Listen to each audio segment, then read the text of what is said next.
Hey, Inner Circle members, Charles Lewis here, and welcome to this issue that we're going to talk about marketing. Joining me today, of course, is my son and business partner, Mr. Todd Lewis. Hi, Todd.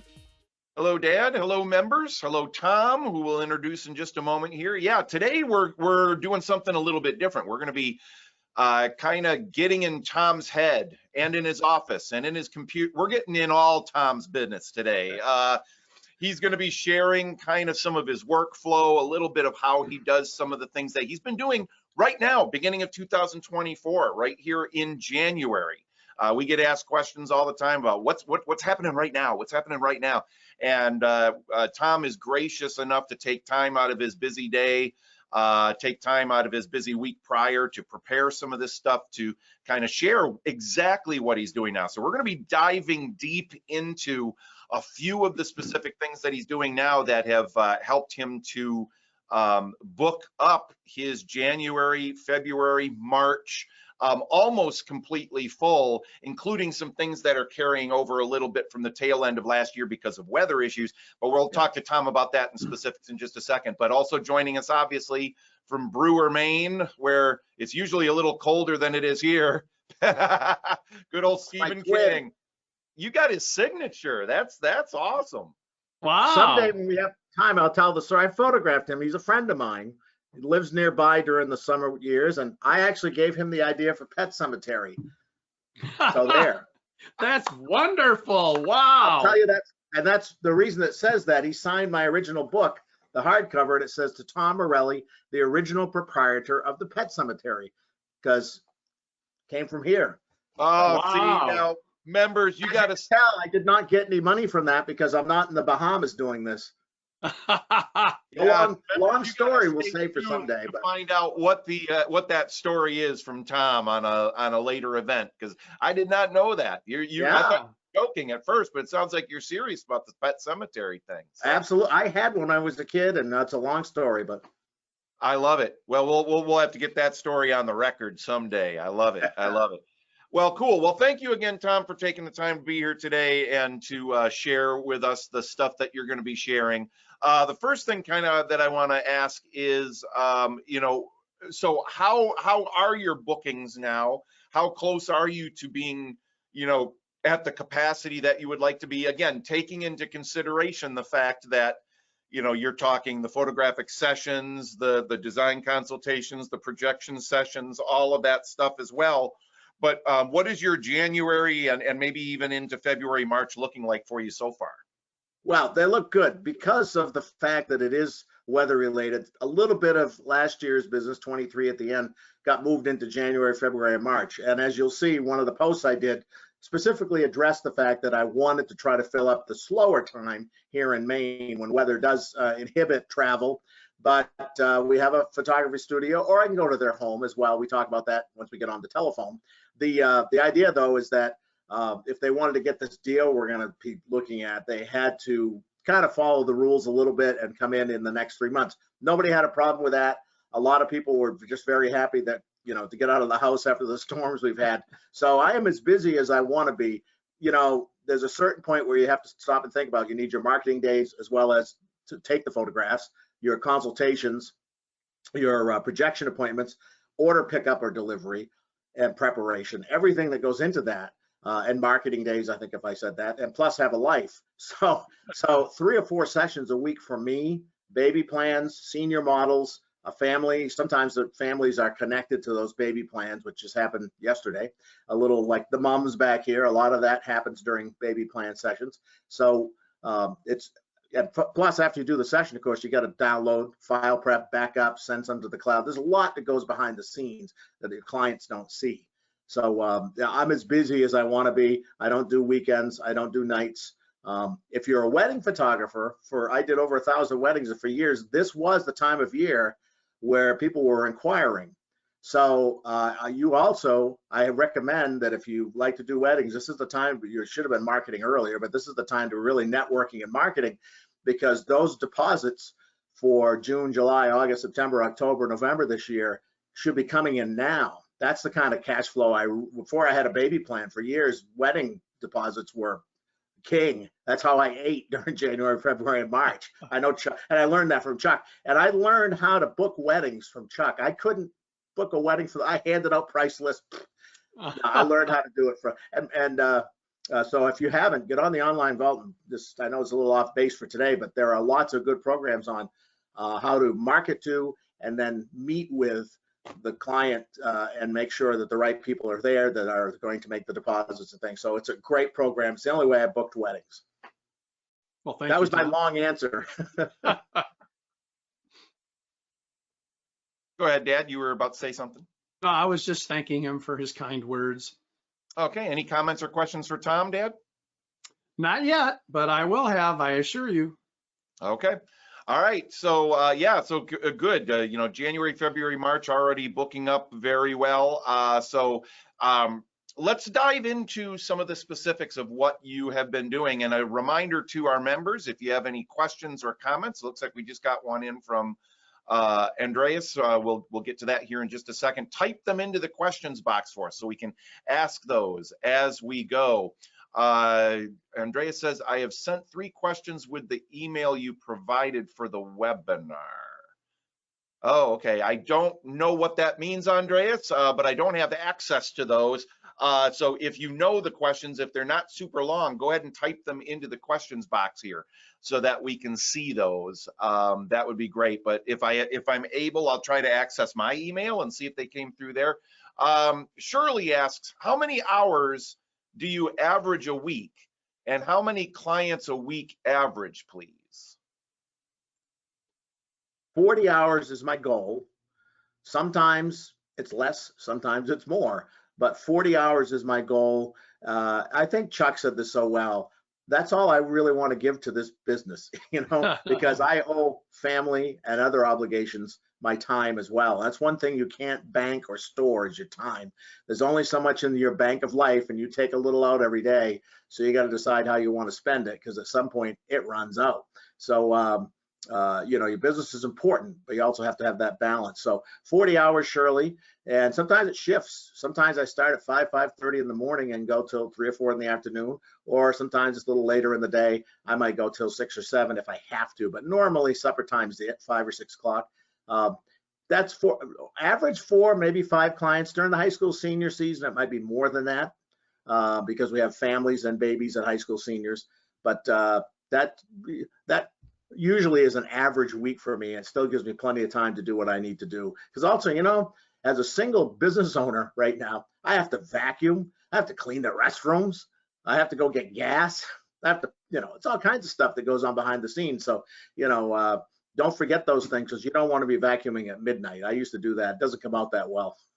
So Tom, if I'm one of the members on this event today, I'd be thinking of a question, which would be this.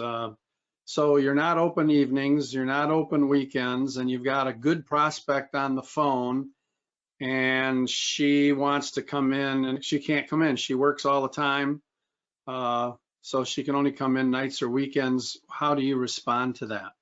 And before you answer that, Tom, real quick, Dad, I'm going to let you and Tom talk for a bit. I'm going to go see if I can find Andreas's questions. So okay. I will be right back. You guys take it away and jump right into the marketing stuff and share your screen and so forth when you're ready as well. And I will be back. All right. Yeah, so good question, Chuck. First of all, with your telecharts at hand, you're going to be well armed to answer those kind of questions, whether it's redirection questions. But if somebody specifically says, geez, I work 9 to 5, Monday through Friday, and I got this from Chuck, and this is not done in a mean way. It's very cheerful. Say, oh, me too. I do the same thing. I got a family. Aren't the weekends crazy? Don't you just wait for the weekends, Friday at 5? But I'll tell you what, do you ever go to the dentist or get an oil change? Do you have a lunch hour? Or how far away from you can ask questions? Because a lot of times they'll say, well, sometimes I do kick off early on Tuesdays. That's kind of my day. And I picked the baby up at daycare at this, but I could probably shift it. As you talk and they realize this person isn't going to suddenly change their policies and their lifestyle for me. Now, I also will say, I'm talking to you, I really want to work with you. It sounds like you have a great family, and I think we could really do something fantastic. Do you think your boss, or if they're the boss, say, look in the mirror and ask the boss? Some of our company owners. I said, you think they could let you sneak out maybe at 4:30 and we could do a 5 o'clock and I'll only keep you for 20 minutes or half hour and you'll be out of here at 5:30 and can still pick your child up nearby or whatever. So it's finding ways and solutions. I've honestly never had somebody that I can recall, at least recently, that ever said, well, I'm not going to work with you if you can't meet with me between Monday through Friday, 9 to 5. And if you're willing to meet them a little bit and stretch. But if I have somebody recently that was just like, no, I just can do Sundays. And that's an absolute no for me. I mean, I've done a few Saturdays here and there if I thought the family investment was going to be worth it. That's rare, maybe 3 or 4 times a year, but that's really rare. But Sundays, I've never done and never would do a Sunday just because you've got to have a day to decompress. And if it's not Sunday, have it be Saturday or whatever. But I work Christmases, I work Thanksgivings, work birthdays in my own, and so you can't do that stuff. So, and in the end, really, it's not usually the ideal client if they're pressing you that much. Right. So if you ask how important are these portraits to you, or when's the last time you had a beautiful portrait taken that you really loved, or one of the other redirection style questions that gets them focused back on, and I also always like, there must be a perfectly good reason why you can only, come in on the weekends. Well, my husband works shift work, but there's always, I found, once you get talking, there's always a way that at least she can come in, and usually it's a female caller, and meet with you. So that's my answer to that. Perfect. Thank you. And the key to this thing is that you build a rapport. You build a relationship by asking questions in a really nice tone of voice. Maybe throw a little bit of humor in there as well if you can. But you've got to build this relationship and break down that brick wall that is between you and the caller so that you've got a great relationship going back and forth. And then, son of a gun, a miracle happens and she thinks of some way she could alter it a little bit so that she could come in during normal business hours. Well done, Tom. Thank you. I also like the other question, because this applies to many different things, whether it's do you do digital files or whatever, is having me available on weekends, or the fact that I'm open Monday through Friday, 9 to 5, the main deciding factor on who's going to be your photographer. And I've never had this happen, but somebody goes, well, yeah, I'm not really, we do this all the time. So I usually do it on Saturday mornings at a mini session. Well, okay, well, then that's probably not your ideal client. You still want to talk to them, be respectful and nice, make them glad after they hang up that they talk to you, that they maybe gain something from it, and it'll maybe plant a seed for future time when they want something really nice. So, those questions on the telecharts are like just amazingly perfect for that situation. Yes, they're very valuable. Thanks. So you're welcome. So we certainly encourage every member to go to the online vault, type in the word telecharts in the search bar and download those so you can print them out so that you've got 11 years of work right there in front of you. You don't have to put any of the effort in at all, except change my name to your name and you're good to go. Yep. So let's move into marketing now. Well, wait a minute. We've got another question here. Let me see if I can. Yeah, so I'm back, Dad. I can take that. Okay. Tom, why don't you go ahead and share your screen with us so we can make sure that's working. While you're doing that, I'm going to answer Andreas's questions, or at least get them started here. Thank you for sending those, Andreas. I did not see those come through to us here. So I just checked our email and they aren't there, but he did retype them in here. Andreas's first question, Dad, I'm going to send this one to you first here. My first question is, what is the business format of your photography business? Is it an LLC with an Election 2553 corporation? Is it an S Corp, straight S Corp? What? So Dad, let's go ahead and start with you. How did you set yours up?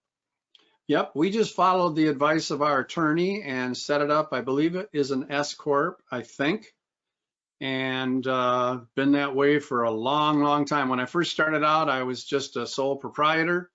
And then as things started to grow and we started bringing in staff and things were starting to look like it was going to work pretty well, that's when I decided I better do something here to separate entirely my personal life from my business life so that I can clearly see when I get a P&L done, I know that is strictly the business end of it and I'm not stealing time or money from my personal life. So that's why we did that. Okay. Tom, how about you? Todd, I got that. Thank you. I am still a sole proprietorship. However, I actually took a class in this to show all the different from corporations and like the band I play in is a corporation. But because there are legal liabilities that get removed and you can't lose your house if you blow a wedding, I guess. So I'm not an attorney, and I probably would say what Chuck did is that good hybrid, because you still have the control over the business. There's not shareholders or investors, things like that, like a corporation, but you are insulated from an awful lot.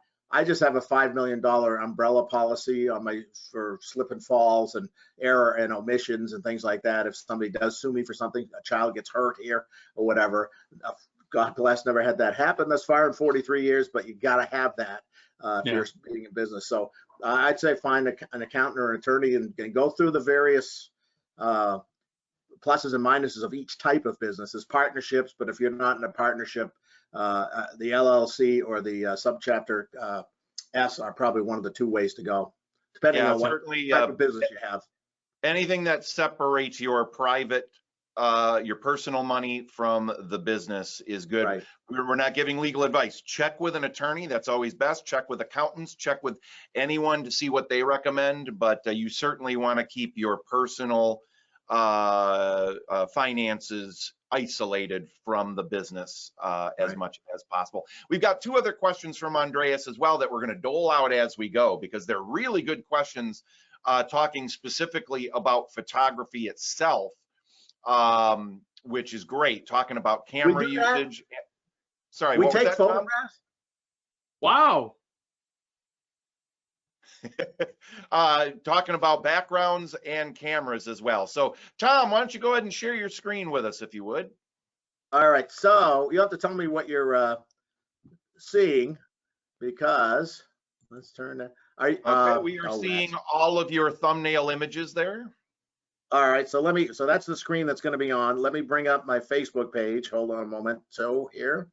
Okay, so while Tom is doing that, we're going to be starting by talking about his Facebook page. We get asked a lot because Tom is a master at utilizing Facebook as part of his, as a big chunk of his photography marketing in conjunction with the other things that he does as well. So we do obviously get asked quite a bit about, what is Tom doing? How does he do it? And so forth. So today we thought we would just dive right into his Facebook page, see what he's been doing, and have Tom talk a little bit about how and why he's doing them the way that he's doing them. All right, so sorry about that. I, of course, immediately hit the page that closed my Facebook page. So Let me go down to where we were starting here, which was back on beginning of January. Well, I'll just show you. I've done 3 or 4 things since the beginning of January that have been effective.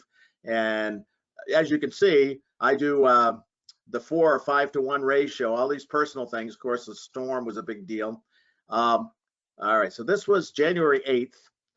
And this little sweetie came, we have photographed her before, but this was part of the $100 equals $200 credit. If you come in, pay that, prepay that, we meet, we do a design consultation. I don't get into that in this particular post, but this is designed so that we had immediate cash flow, and that set up a time for a phone call, and then for a design consultation, and then to do the photography in January, February, or March. I put here between January 15th and May 1st, but because the storm kind of bumped that a little bit, but right now we're good through March. April's starting to fill in, and okay, there we go.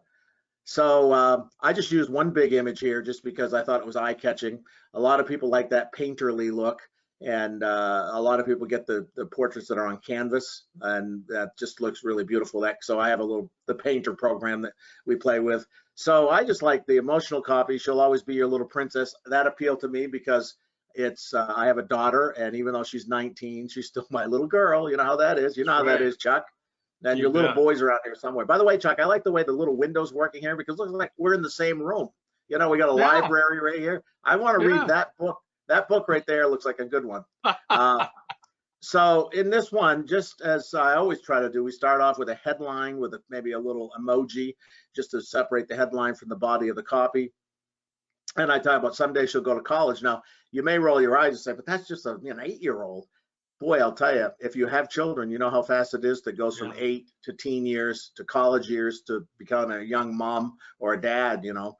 That's right. And then I go through the body of let me offer solution, time stands still, and the offer itself. Now, the offer in this case is the most drastic one that I do, which is I'll match it. You give me $500, you'll have $1,000 in to use in portrait creation fees and prints. And so it just gives some various payment methods, but we still have to talk on the phone. So, or they'll email me and I'll call them on the phone. If it sounds right for them, then we take the payment in whatever way they want. They can do it in person, but also a lot of people just nowadays use electronic means, Square, Venmo, PayPal, invoicing, Facebook messaging, you name it, they do it that way. So I have all of those. And I explain to people, you know, they're like, why are you doing this? Well, you know, this is the time of year, it's kind of slow. We like to get people to come in and maybe haven't worked with us before. So this particular one, I'm sure I don't have the number in front of me because I wasn't even thinking about this one. I just remember this one. I know I got at least 3 or 4 because we booked about a dozen off the $100 offer to match that. There's another one that is up here, which is basically the same and had the same results. Let's go through. By the way, I always love this portrait. We photograph a lot of service members, and they came in with this idea and with a newborn. I thought it was really sweet. Very sweet. Let's see. Also, if you got a bunch of frames, I raised about $500 in a couple days. I have all these old sample frames laying around. I just put them on there and said, hey, come in and grab some. And people were showing up with cash. It was horrible. I had to take in all this cash. Let's see here. Let's try to get up to the one I'm looking for. Sorry about that, guys. Oh gosh, maybe it's back. As you can see, we do the 5-to-1 ratio, and that's important. If you put things up that are always just advertisements, you see Tom Brady and Bill Belichick retired or moved. Yes. Tom, I got a That quick was big question. in my area. A lot of. I'll bet. Sure. Ah, there we are. Tom, I got a All quick right. question. Go right ahead. So is this your personal page or your business page? I do it on both. Some the response is. Which page are we on now? This is personal. Okay, can we go to your business page? Or is there a reason you'd prefer to be on your personal page than your business page? There's a lot more on my personal page currently because of the fact that often, like this model call, they just responded to this 5,000 people on this page who passed the word. So I didn't even have to run it on my business page. So a lot of times it's about 80% of what I put on my business page comes from this. It's exactly the same copy. And I do have some results as far as if you wanted numbers. Okay. Well, I just want to I want to talk about that a second because we do not recommend that you do what Tom is doing necessarily. Right. Tom is very unique in that he's very cautious about what he does and does not talk about on his personal page as well. So we always recommend that you have a separate page for your business, and that is just your business. That's it. That doesn't mean people can't find your personal page, but Tom is very much cross-pollinating them, which means there are a lot of people out there that are visiting his personal page rather than his business page. So you want to be very cautious of that and be conscious of what you're posting on both pages if you do that. Okay, go back to you, Tom. Exactly. So a lot, and it is true because I started, I don't know, 14 years ago and they only had personal pages. It grew to 5,000 rather quickly over the years. Then when business pages came online and I created a business page, I invited the people on my personal page to go like my business page or follow my business page. Some did, some didn't. But on the business page, of course, you can only boost posts and advertise and do your marketing from your business page. So I can't boost anything that's on my personal page. So I will cross-pollinate, as he says. But if I put something on my personal page and all of a sudden the phone's ringing, I will leave it at that point. And but often I will boost the post as well. It's just that if I don't have to, it's kind of overkill because people call and say, sorry, that offer's already been taken up. So in this case, the model search that you see there is a good example of, let me just move this around here and put you guys over there for a second. So the model search, I put that up and got calls, and I wanted 8 models, and I got 8 signed up, and I still have people calling just from this, just because they tell other people. And someone will call and say, I know somebody that'd be good, my granddaughter would be good for this or something, so other people see this. So this one was not boosted, but and I just, in this case, this is one of the few that we don't really, it's not marketing to get them to book a session itself yet. So there's not the emotional components that you usually would have of, your son or daughter has grown up, it's a big milestone, they're going off to college, things like that you would normally put in a marketing piece. This just basically says, here's what I'd like to do, and let's talk about this. And most of the time what we do is the parents end up messaging or calling me saying, I'd like to try this. And then we set up a design consultation. We meet with the senior, because I'll be honest with you, sometimes the seniors, they're like, oh, who's this person? I don't know if I want to go to this person or not. Now, I don't get that a lot because I've been around a long time. They kind of know me, but we like to meet first to make sure that chemistry is there. Because if I really feel like they'd rather go to somebody else, I don't want to have them be one of my models, because that's part of the deal, is that you're going to represent me and not go somewhere else also during that particular time period. So, but this is just an example. I do a collage. One of the things that Chuck will tell you and Todd will tell you and I will tell you is that normally also photographs should have testimonials. So in this case, we do collages. There's no room to put them in, but often I will ask one or more of the seniors in here or the parents to put in the thread. We had a great time. Just some sort of testimonial in the thread itself, so that people can read that. But on other marketing pieces, you should have testimonials on your images or below your images. Any questions on this this part here? That's the whole copy of it right there. And again, we do have a question from Shirley, who Shirley asks, Tom, do you pin any of your marketing posts?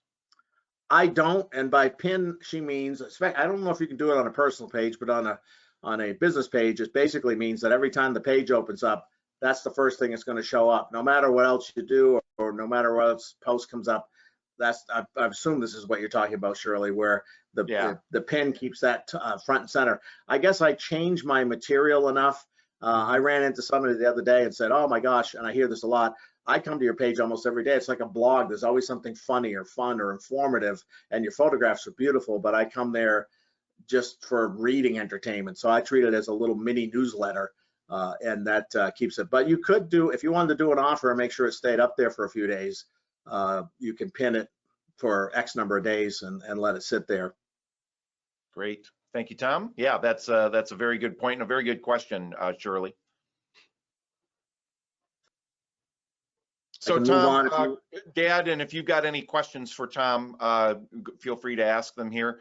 So Tom, a couple questions for me, and then I'll turn it over to my dad on this one on the modeling search. So I apologize if you already went over this. Did you already talk about what the model search is and what the goal of it is? I did not. Very good question, young man. Basically, what we're looking for is we need, in this case, like right now it's 2024. It's January, right? Let me check. So we're looking for class of 2025 seniors that will graduate next summer, next May or June. So you're thinking ahead here. So those would be students that we will photograph in the summer or fall this year in 24, who will appear in their yearbook in 25 when they graduate, their class of 25.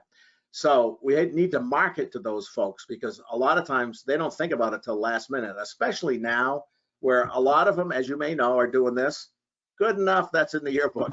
You don't want that. Most of my clients are like, that's not good. I don't want good enough. I want the best I can get, because this is a once in a lifetime graduation here. This is real big. It's bigger than college. College is a big deal. But if you really look at the emotional component, that high school graduation is really right there. I know I've done it twice. No, I didn't graduate twice. My children have. High school was the best 6 years of my life. So the idea is that we photograph these students I do not charge them to do this portion of it. In January, February, or March, they come to the studio. We tell them what to bring. It's real small session. It's not a full photography session, hours and hours. It's about an hour.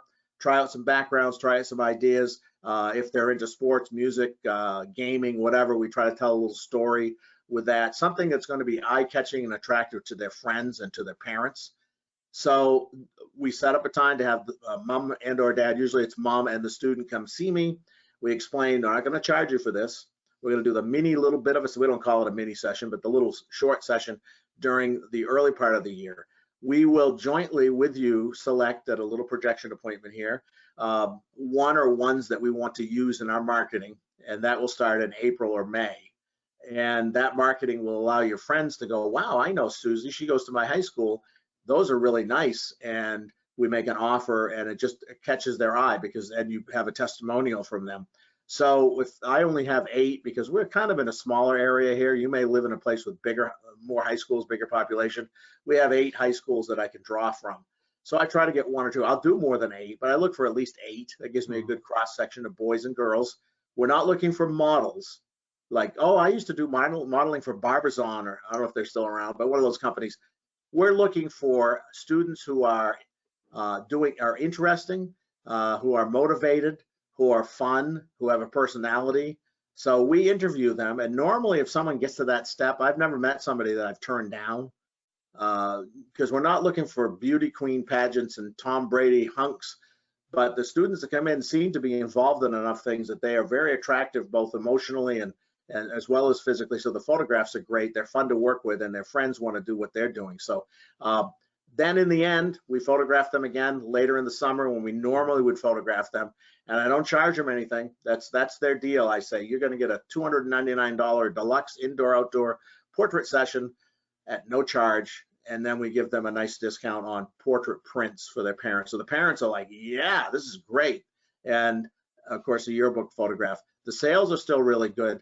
But what counts to me is that I get quality people who send in quality people.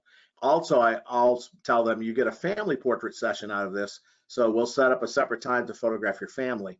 99% of the time, they're like, oh, great, let's do it. Or at least the siblings. Sometimes it's the whole family, sometimes it's just the siblings. So out of every model session, I get 3 or 4 at least referrals. I also get the family session itself, and of course the senior portrait session, and the word spreads. Lastly, I'll say is many times I'll get a call and say, hey, 2 years ago you photographed my son, and this year my daughter would like to do the same thing, and we sign them up. And so it's sort of been self-feeding. That's why I haven't boosted this one. I put it in. I already had several already signed up, but I wanted to have more sign up, so this is what resulted from that. And it's a great program. Some people charge their models $300 or $400. So it's all kinds of ways you can do this. I just found that for me, in my business, this has worked well for me, and has. And the other cool thing is during the slower time of the year, you're still busy doing photography. If you don't have a studio, go to their home, go outside in the snow. You don't have to have a studio to do this, but because sometimes I'll photograph them outside with skis or snowboards or snowmobiles. There's all kinds of winter activities we can do, and those make for great photographs too. So the idea is to generate some marketing piece images of current students that people know, so that when you do the marketing, those folks that your target market sees are instantly recognizable, and they want to go to where they went.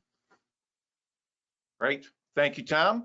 And Dad, if you haven't already, if you can check the chat. I don't know if you have access to the chat window or not, but if you can check that. Real quick here, I'm trying to see if we've got any other questions based on this particular thing. Nope, looks like that is it. I do want to take a moment here and just answer the question from another question from Andreas about the photography aspect here, and then I want to come back to the Facebook stuff as well. His next question was, does anyone work with digital backgrounds, and what is the appeal to clients, and what are their results?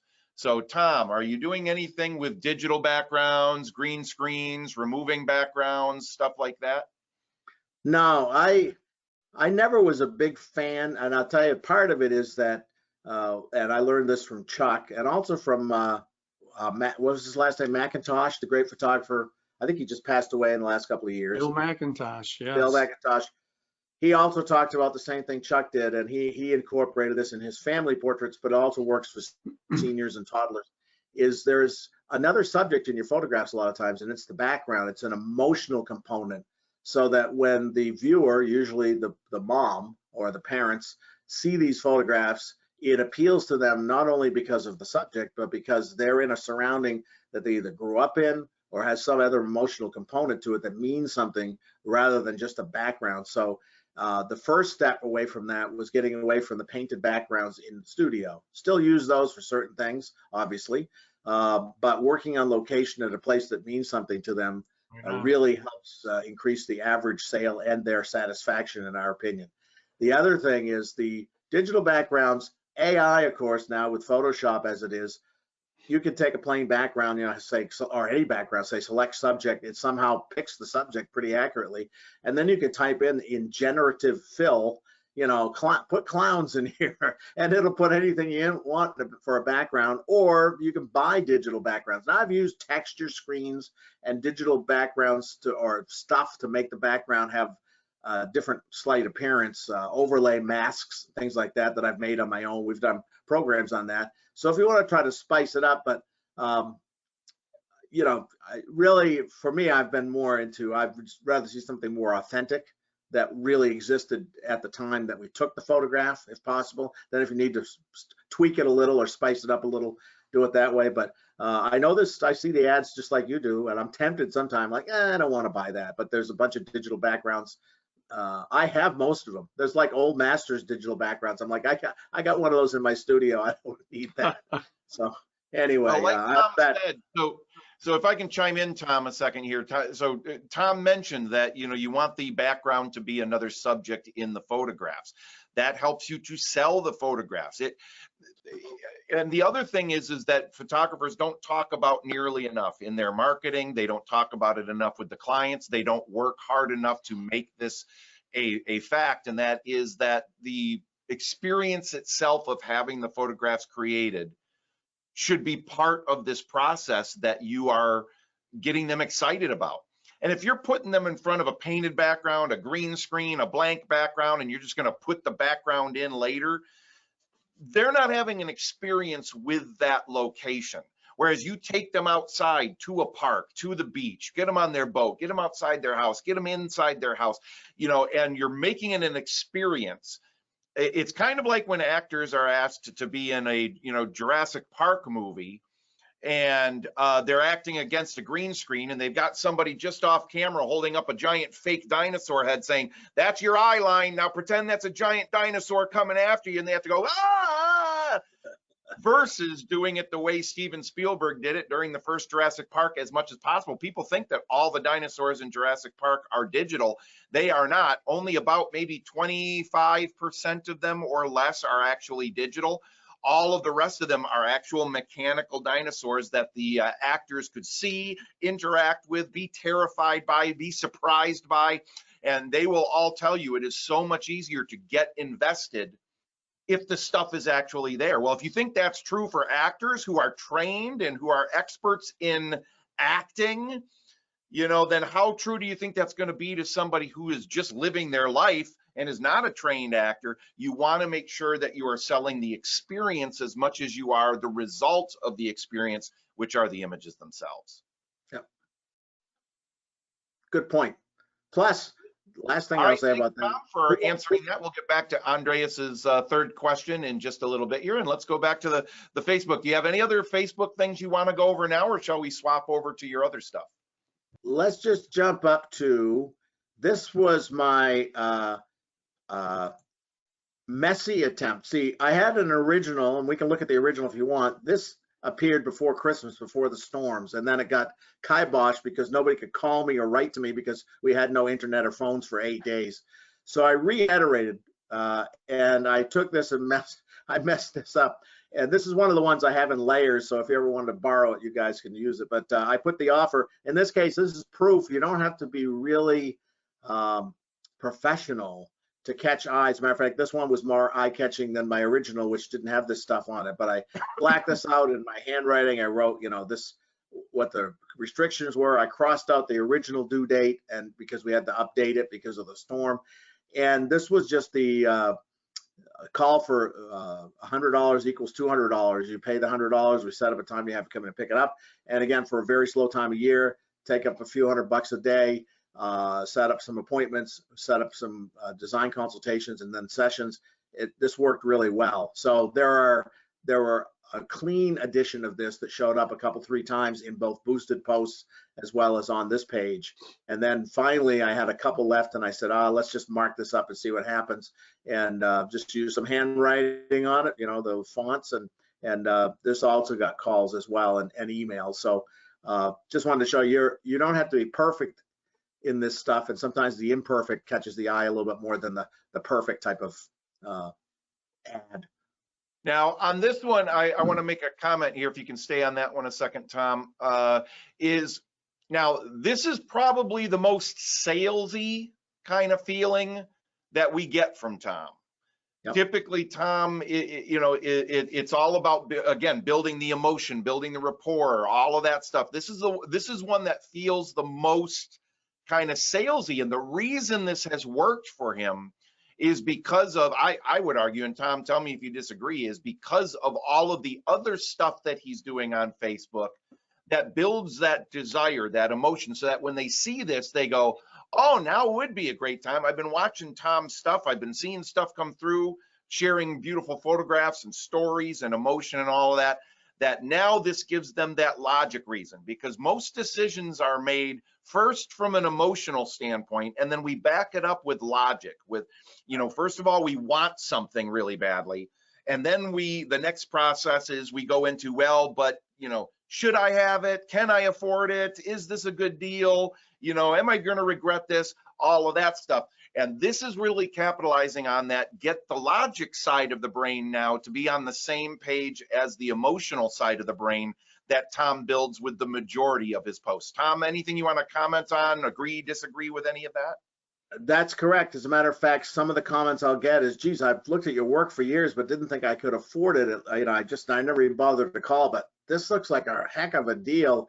Now, do you risk the chance that there'll be a bottom feeder or somebody who thinks $100 is a lot and that's all they're going to invest?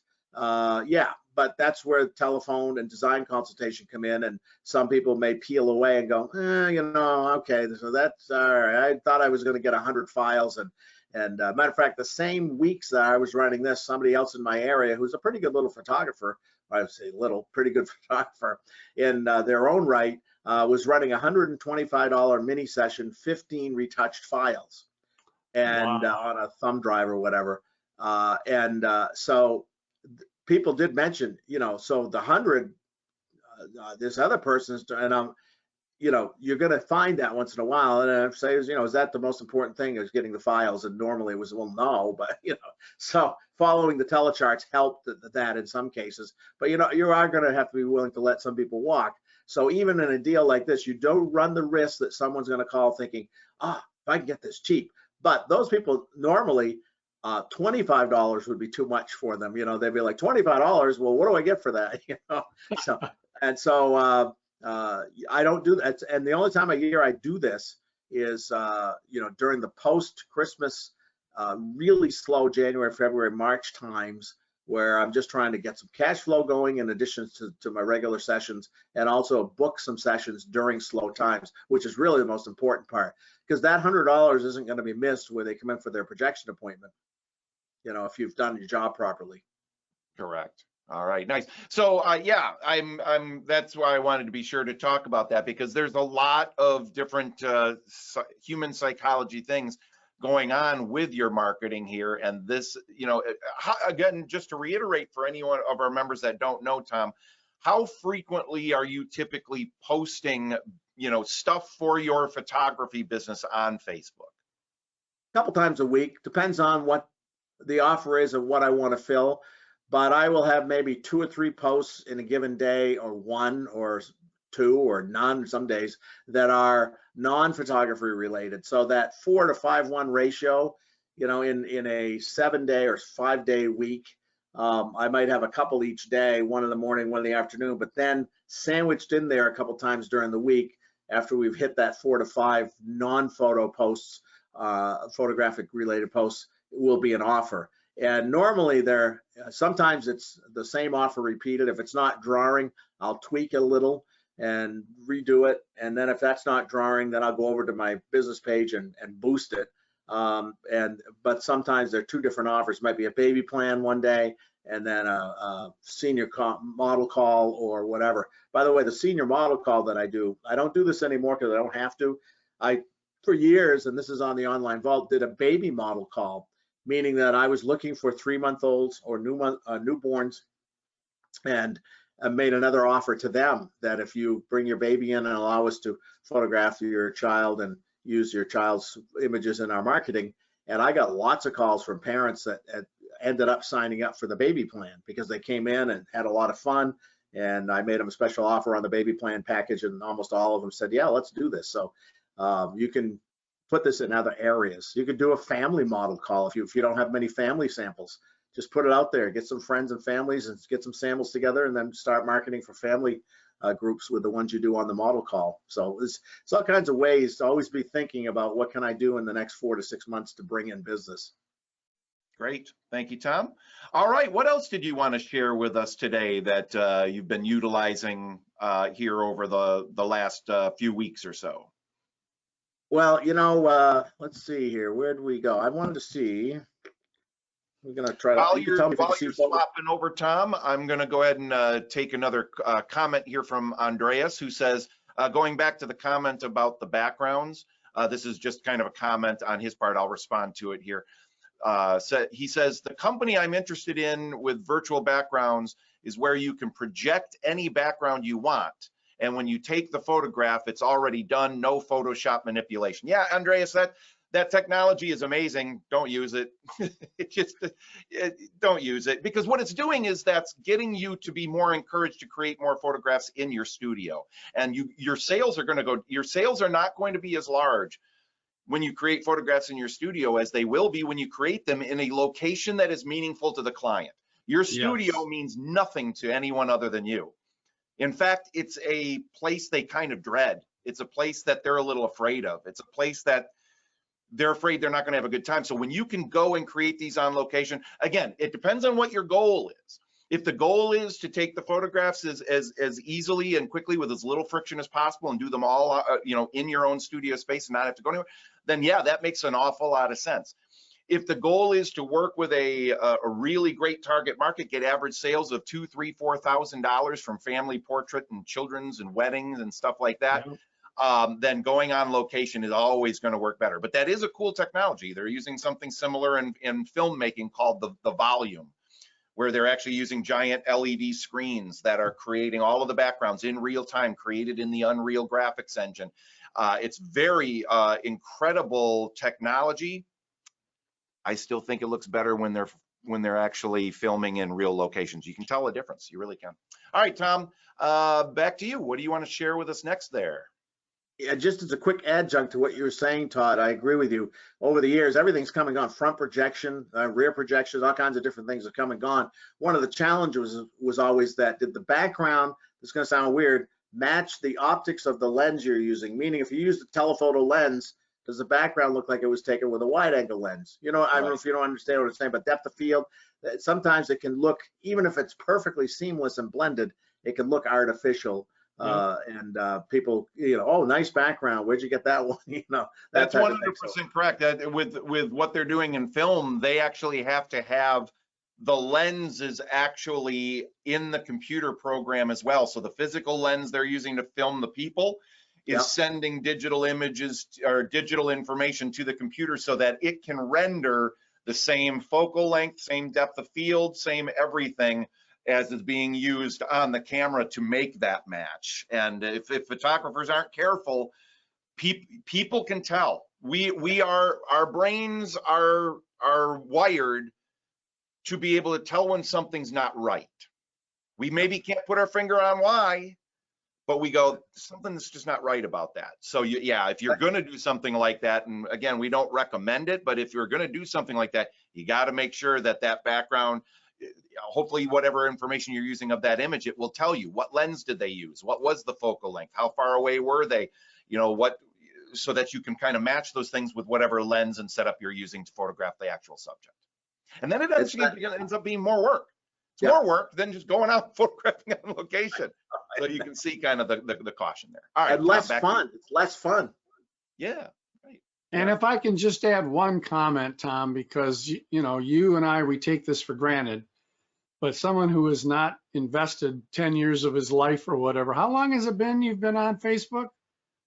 14 years. 14 years.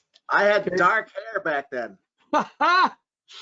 So what you don't realize is that it takes time to build this up.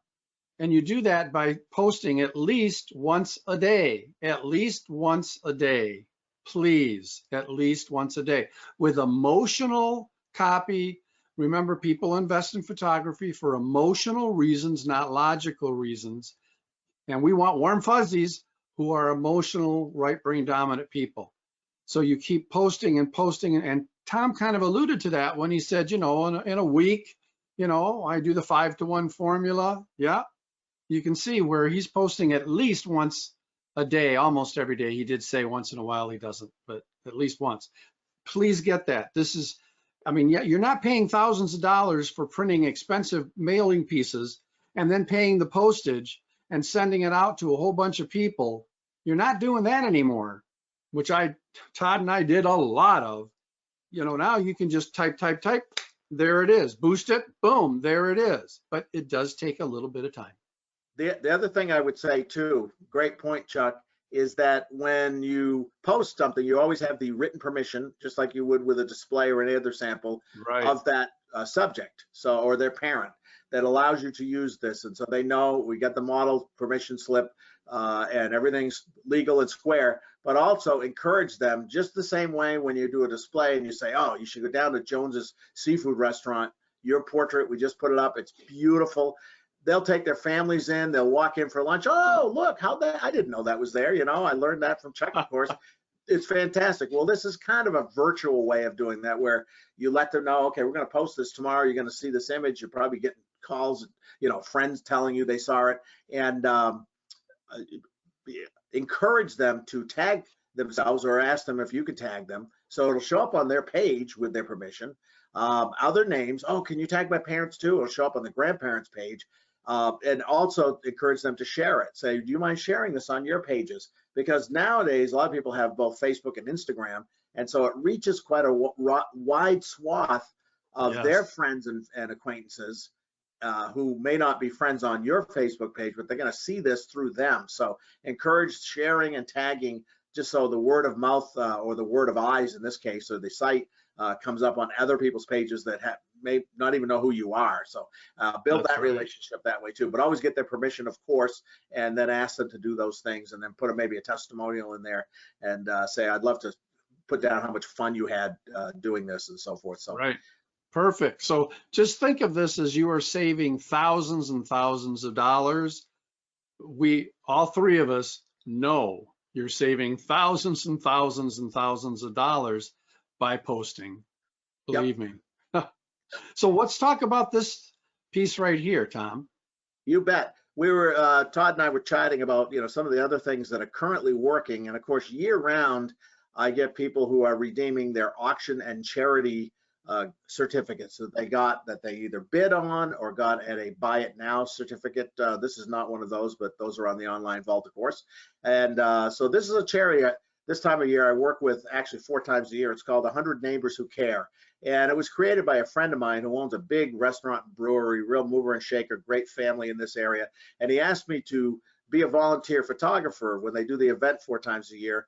But I also am a member of this group, and it's 100 of us that get together 4 times a year. We donate $100 a piece there are 3 speakers, and we vote who gets the money this time. And it's grown to now 200 people, even though they still call it 100 neighbors. So 200 movers and shakers who can afford the $400 a year go, and we have a meal. Then the presenters present, then we vote, and the check is $19,000, $20,000 in one night. They get a big check. Wow. I photograph it. We tag everybody. It's on my page. It's on their page. And these are some really worthy foundations that get this in our local area. So this 100 Neighbors Who Care is a big program in my area. So they also have sponsorships where they have drawings, but they also people can bid on things. So this is one of those that I offer every time Okay. to family groups that are attending this, or at least the parents are, the whole family doesn't go to these, but sometimes it's given as a prize for people that donate, and sometimes it's given as an auction item, but it's sort of the same theme. There are usually live auctioneers that say, or there's buy it now. In this case, it's a live auctioneer who will say, we've got 5 items that were donated tonight. So you already gave your $100, but before you leave, you've seen on display, and they will auction these off. And these are really nice people to work with, because they are, that they have the discretionary income, but they also care about, they're loving, caring family people. So they're fun to work with, and they already know me. Because I've gone around, it's like a wedding. I go to the tables and we shake hands and we eat together, and I photograph them. We have a good laugh. We have a good time.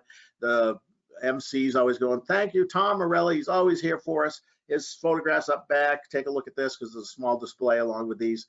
So if you don't have a group like this, there are groups all over that you can work with. Of course, we have programs on auctions and charities.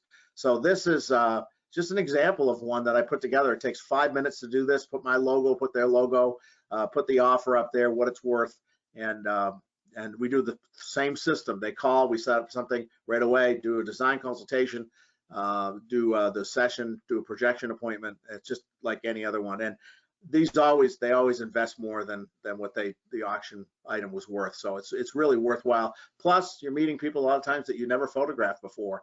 That builds up a new clientele as well. Perfect. Good information. So in that adjunct, let me open this guy up here. Let's see if we're at the. And while Tom's opening that up, if anyone's got any questions, those of you who are on here live, please feel free to get those typed in now. Any question that you've got on anything you've seen so far, anything like that.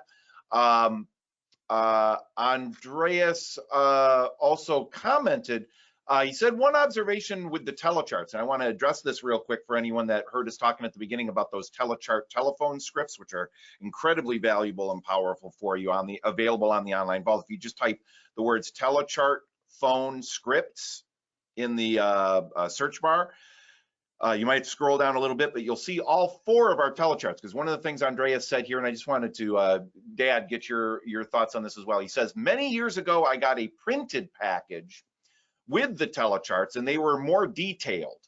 Also included wedding photography telecharts, which are a little different.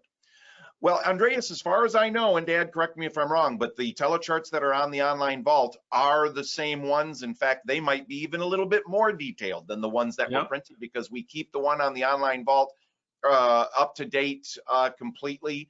And the wedding telechart is also available on the online vault. So we've got families, children, graduating seniors, and weddings, and they're the most up-to-date telecharts and most detailed telecharts that we have available.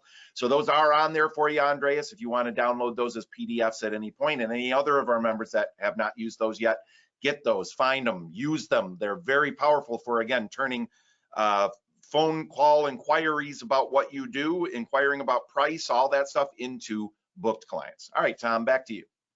Yeah, so the same idea we have in our area, something called Project Graduation that goes on at all the high schools. And it was done years ago to help prevent what used to happen. Sometimes kids on senior night, graduation night would go out and party, and unfortunately there were car accidents or just bad things happening. So they decided we got to give these kids something to do. It's blow off some steam. It's the end of the year. So this is a big party held by the school parent volunteers, that usually at a big YMCA or some other big gym, where they have, magicians and a band and just all kinds of games and fun stuff. So these high school seniors can get together really one last time in some cases and just be together. They eat, they stay up all night. It's a 24-hour thing. They get exhausted. They have sleeping bags all over the floor, and the parents, chaperones, great. So it takes money to run these things. So this Project Graduation is designed for 2 things. Number 1, it raises money for them on my behalf. Number 2, obviously, it brings us a high school senior, and a family group is included in that as well. The session creation fee, or the session itself, happens. So normally 2 of these go to a school. There's 16 that go out because there's 8 schools if they're all participating. The different schools have different types of parties. They don't all go to the same one. So these are held at different they call them super suppers sometimes, or project graduation suppers, or project graduation parties. They have different names, but the theory is the same thing. They're raising money to help do this kind of thing. So these are valuable as far as I already have people calling that say, oh, I got one of these at the recent party. There's some coming up in March. So in March, I'll start getting phone calls for these. So basically what happens here is they can use it for a $200 creation fee, and then $200 toward prints, and then also a family session. And it sounds like, wow, you're giving away the store, but trust me, it's well worth it, because a lot happens as far as if it's the first senior. I can't tell you the times that subsequent years I've gotten the siblings or the family groups almost every time. So it's always worth it. And if it's the last senior, we still get the siblings, the family, because that's the last one leaving to go to college, and when's the last, and next time you're all going to be together. So there's a big emotional component to this. So people compete over these, and I've been asked sometimes, why don't you give us each, can we have 10 of those? I'm like, I want to make them a little more rare. I'll give you 1 or 2, but that's all we really afford to do, because I want it to be really valuable. I don't want people just to think, well, I can get one of those anytime. It has to be, because there are lots of people that pay full price and pay that full creation fee and the full price for the portrait. So this is really something special for them, but they appreciate it. The PR through the schools, the administrations thank us. We get thank you letters from the principals or from the project graduation staff and the yearbook and so forth. So it's really, there's so much you can do. Just find projects that you want to work on and then put it together. Things like this really is valuable. Yeah, one of the keys, I think, to Tom's success is he really is a marketing maniac.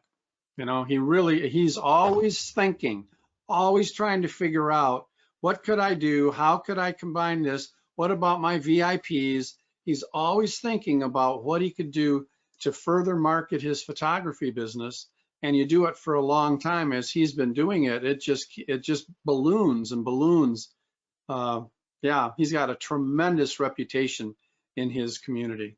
And you always ask, you know, when someone calls with one of these, and my daughter Susie, I'm saying, oh great, they're just, you know, we talk about their family.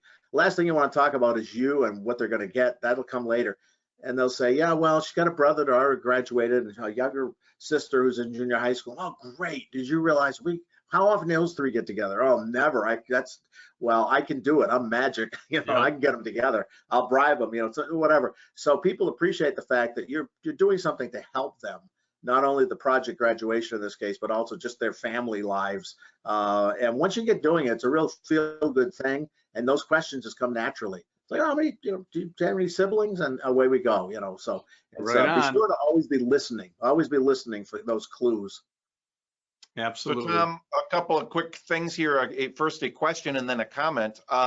So when you know, on average, and I didn't prepare you for this, so I'm not expecting exact numbers, but I also want you to be as, you know, relatively accurate from your own recollections as you possibly can. On average, somebody turns in one of these things, has photographs done. How much are you bringing in from an average session, like not including what you're discounting? So what would you say the average sale is from one of these? It's always at least, how do I put this? Double. Meaning if the value of the certificate is $400, there's always at least another $400 that's being invested. That doesn't sound like a lot, but if it's a high school senior and we add on the family group, then that could be double that. So in this case, the one you're looking at there, it's between $400 and $800 if we do both family and senior. So they'll pick, say, we've got a package that's worth $800 or $600, and $200 comes off that. That leaves $400, which still, if your markup is good, there's plenty of wiggle room there. But normally it's higher than that. But I'm just sort of lowballing, saying I never have anybody ever that I can recall come in and go, I'm just getting what's on this. Part of it is that once you get into the projection appointment, between you and me, $200 isn't going to go a long way. So if they're like, well, I just want an 8x10. Okay, well, let's, you know, close. That's our 8x10 and maybe a couple wallets or something. And they're like, and that's it. Now, because you've done a design consultation, they already know that. So, you know, they already kind of know where those wall, and of course, what we're looking for is something beautiful for the wall. And the $200 is really just a deposit.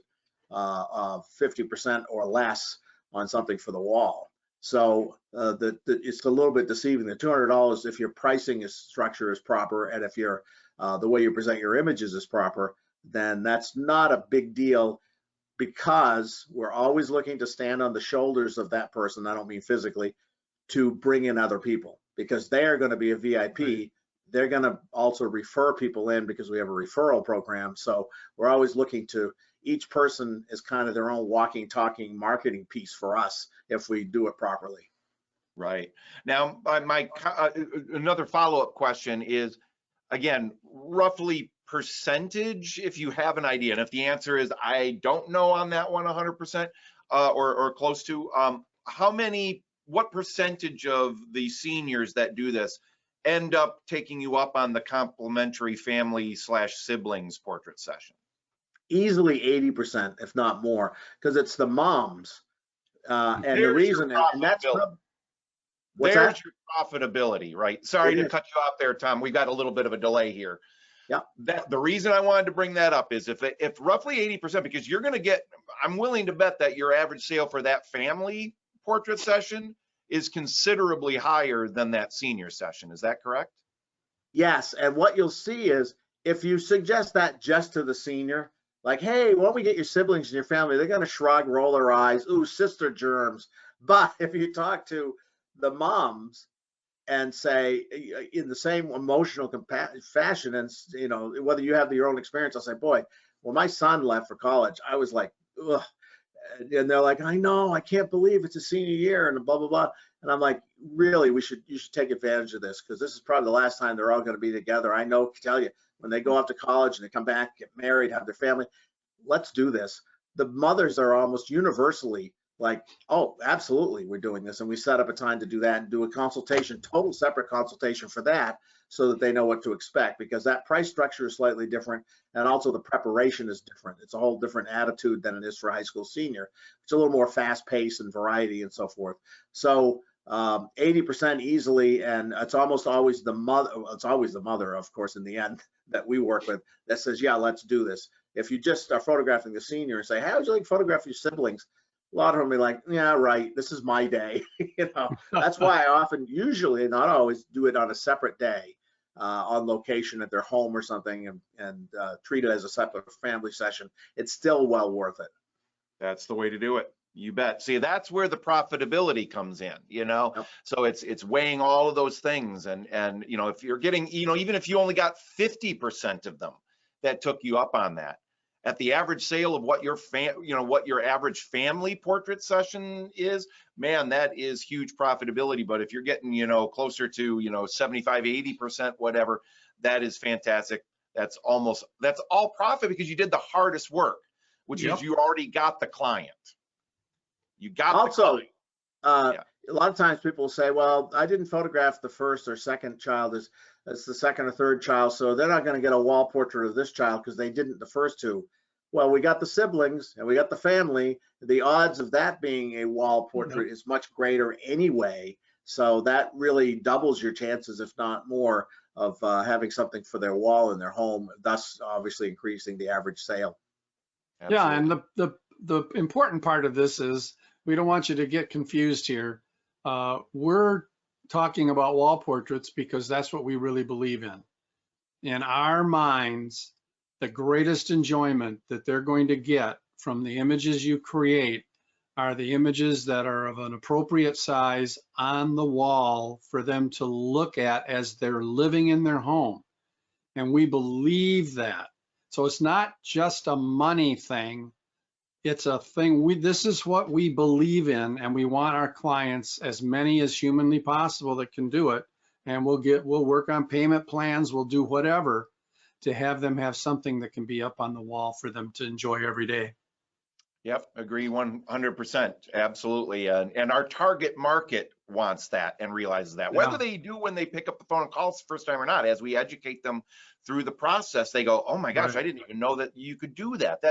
You know, and the value that they will get from looking at those portraits on the wall every day they walk through their home, I mean, they'd be lucky to look at them at one, a 1,000th of the number of times if it's something they have on their phone or on their computer or tucked away in a desk somewhere. It's invaluable. All right. So Tom, any other things that you wanted to share with us today? And as you're pondering that question, I'm going to pose out there to our members. If you have any last minute questions, now's the time to get them in. We've got one more question from Andreas that we're going to answer here in a moment as well. But if you got a question, now's the time to ask it because we're getting close to wrapping up here today. But Tom, anything else you wanted to share today? I didn't bring any other graphics, although anything you've seen today, if you ask and Todd wants to share it, these are all in Photoshop layers. So if you looked at it and went, I kind of like to copy that, you know, you have a right as a member to download these and then change the wording. But we'll get to that. Todd could deal with that later. He's the tech guru. What I wanted to say was, I had mentioned earlier someone, and this is not to make fun of anybody, and everybody starts out at a different place, but I see a lot of people, $100, $50, $75, $125 for 5 digital files you print yourself type thing. It's really difficult to make a great living photographing and selling files. And also for those kind of dollars, you would have to do 8 of those to equal, say, an average print sale. And so you could spend your few hours with this great family or high school senior and have a really good sales average and have them really enjoy the photographs, or do 8 sessions and knock yourself out 15 minutes, 20 minutes a piece. Oh, I'm on a schedule. Oh, they showed up late. What do I do now? You know, oh, they're not going to make it. They ghosted me. You know, you're out of that when you're not doing that type of photography. So keep that in mind, that what we're talking about here today is not mini sessions or doing a ton of photography every week. We're having a different life than that, that's for sure. Yeah, chances are very good that you are thinking too small. Chances are very good because, you know, I started out with nothing and I worked hard and I was giving my stuff practically away because I didn't know any better. And so this is the advantage of you have of talking with us and listening to us and going on the online vault, is we have learned and discovered the ways to earn a really good living doing what you love to do. We love it so much we do it for free, but you can't pay the bills by doing it for free. So you have to earn a good living, and you owe that to your family and to yourself. Good points, Tom. Thank you. I just want to say one last thing, Todd. I just, my baby plan right now, we're happening to be photographing a lot of 6-month-old. You know, our little what's in the name? These are like automatic. These are, of course, this is not framed yet, but those bad boys are flying out the door. This is a 10-inch by 20-inch print. It's done at 6-month-old. There's a lot of, so if you're not photographing babies, I just love this. I just photographed a little boy yesterday. They chuckle. Even if you don't do a full baby plan yet, start trying to photograph, because this, I tell you right now, a lot of the students I photographed were this age at one point. I photographed a guy the other day named Max, and for high school seniors with his guitar, and he's going to be one of my models. And he said, I sat in that little bathtub. You know, I said, well, I don't think your foot would fit in it now, but so it does take a few years. It doesn't happen overnight, but if you're laying the bricks of the foundation, it can happen a lot faster than it did for me when I started. That's for sure. Yep, good point. If you have a plan, you have a direction from experienced people who have done it and proven that all these things work, and don't waste your time by telling you things that don't work, you're going to save a lot of years of struggling, and then you're going to be able to have the lifestyle you and your family deserve. That's what we're all about. You bet. All right. Well, with that, a comment from Shirley, a question from Andreas, and then we will wrap up for today. Shirley's comment is, she says, I can't tell you how many times I've heard children, along with their mothers, light up and say, that's me, that's my family, in regards to their family portrait. So absolutely. Again, everyone is so used to seeing things on their mobile devices, on their computers, on their tablets. When they see a beautifully created portrait from a professional, them looking really great on a wall, in a frame, it is an experience. It is a spectacle. It is something that they will remember forever. And when they get to do that every day, it's absolutely wonderful. So thank you for that comment, Shirley. Really great. That's why we do what we do. Andreas, his last question. is I use Canon cameras. Should we invest in a T1? That's the first part of it. And then my first question is, what is your business for? Oh yeah, okay. So yeah, he's asking as a Canon user, should he invest in, you know, one of the latest cameras and stuff like that? My answer, I'm going to give you my answer quickly. Then gentlemen, you can chime in very quickly as well. My answer is why? Yeah. Why do you want to invest in it? And if the answer to that is I'm selling a lot of 30 by 40s and they don't look very sharp, I need better resolution, my answer is yeah. If your answer to that question is anything other than that, my answer is no.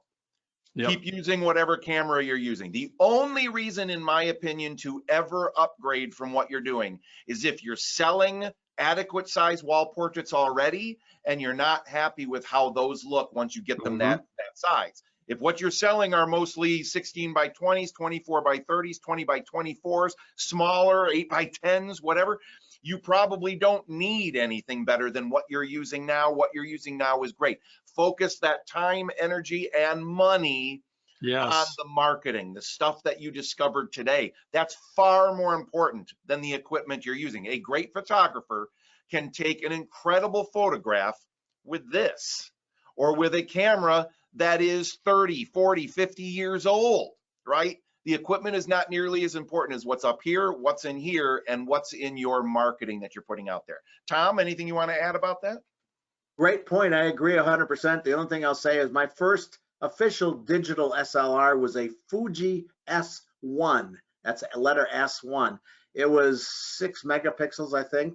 And my first projection appointment, they invested in a 24 by 30 of a family group at their home, beautiful home.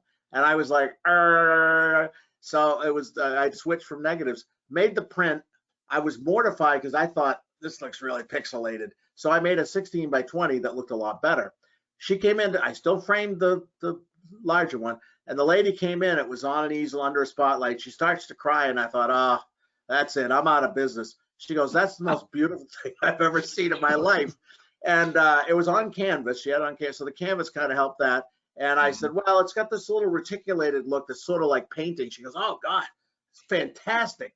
And so I hid the other one. So a lot of times we see and we know things that the clients may not. Not to say you don't always want to do the best you can to achieve the finest portrait work you can and the finest work that you can that they can't do themselves. So, but it's just used equipment. You know, and nowadays the battle of the megapixels is kind of over. You can't. It's hard to throw a dead cat and not hit a 25 megapixel camera. Although the cat doesn't like that. But for really reasonable prices, you can get 20, 30 megapixel cameras now used and that are in great condition. So that's the way I'd go if you absolutely have to. Yeah. And I agree with everything both of you have said. So I have nothing to add. That was very well put. All right, fantastic. Well, another question from Shirley just came in. Hopefully, Andreas, that answered your question. And if you've got a follow-up, please type that in. I love that you're asking that question because that shows that you're not sure whether you should upgrade. And you're absolutely right. Unless like that one situation is happening, I would not recommend it at all. That money will be much better used elsewhere. Shirley asks, how do you feel about an upsell? When I've delivered photographs, I may bring an extra I think they'll like and show it to them. They've bought so far. So how do you feel about that? Tom, I'll throw that one to you. I know some photographers that do that. And of course it's always, I'm big into testing. If it's working for you, I've never done it that way. When I first came out of photography school, I worked for a couple of years for Sears Studio, which is no longer around, but their business model was they pre-made a package and the people invested in their, penny a pound, 8 by 10, and the rest of the package was $17.95, including the big one. And so the idea was you upsell, and I never liked upselling. I liked top down, where we start with the largest investment and the most adequate size portrait, and then work down from there. The likelihood, in my opinion, was that they'd end up with something more adequate that way that they'd appreciate and would be better for your business. But without knowing your particulars, exactly what you're offering, how much it is, and what you're doing, I don't really know Yeah. because I haven't seen what you're doing. So Yeah, that was going to be my comment as well, and is that, I would be doing my best possible to get them to invest in that right out of the get-go.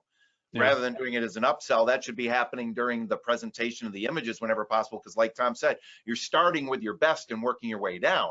Well, if you do that, then there's no such thing as an upsell. Yes, there can be additional images, but also we try to get them to invest in those at the same time that they're investing in their initial adequate size wall portrait anyway. Dad, anything you want to add? Yeah, the beauty of this whole projection thing, projecting your images over a sofa into a frame in a home type setting, whether it's the client's home or your photography business, you have the ability to show them how it will look.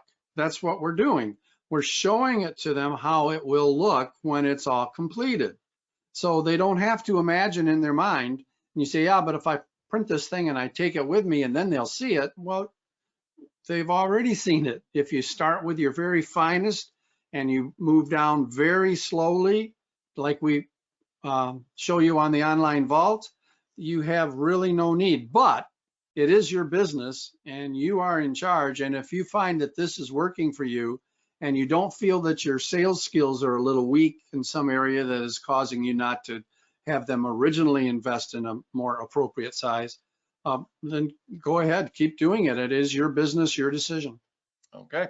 And Shirley she said, I did project, and it was a 10 by 20 of her grandsons. She had an 8 by 10.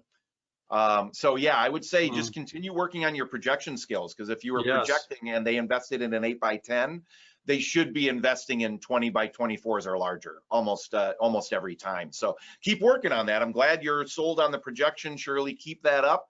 And just keep honing those skills. Go back to the online vault, watch that program on the online vault. If you just type the word projection in the search bar, scroll down a little bit, you'll see a program that walks you through exactly how to do it. A refresher may help there, and you'll get those average sales even higher. But I like the way you're thinking, Shirley. That's great. All right, so gentlemen, we got to wrap up here. So I want to thank everyone for being here today and watching live. Thank you for the questions and the comments that you've had coming in throughout the event. Those of you that are watching the recording of this, if you have any questions for us or anything like that, I believe on the right-hand side of the online vault, there's a place where you can email us and ask questions and things like that as well. But keep visiting the online vault, keep utilizing the stuff you're discovering there, and we'll catch you on the next program. Gentlemen, unless there's anything either of you want to add, we will wrap up there. Yeah, the only thing that I would add is that I don't say this anywhere nearly enough. That online vault is a priceless asset for you. Where we're talking about getting your PhD in photography business. I mean, that's what it's going to do. You've got everything you could possibly be. Just use that search bar, use the tabs up at the top. That is a tremendous asset for you. Take advantage of it. And I do want to thank Tom for being here as well. And I'll turn it over to you, Tom. Thank you. My pleasure to be here. We're here to help you. Thank you for coming and showing up. I play in a band, so it's always nice to have an audience, but I can see them, but I know you're there. I can hear you breathing. It's great to be here. And of course, getting to teach with these two is just a treat every time. So I'm awful glad to be here, and thanks so much. Thank you too, Tom. Appreciate it very much. Thank you, Dad. Thank you, members, and we'll catch you on the next program. Take care, everyone. Bye-bye. Bye-bye all.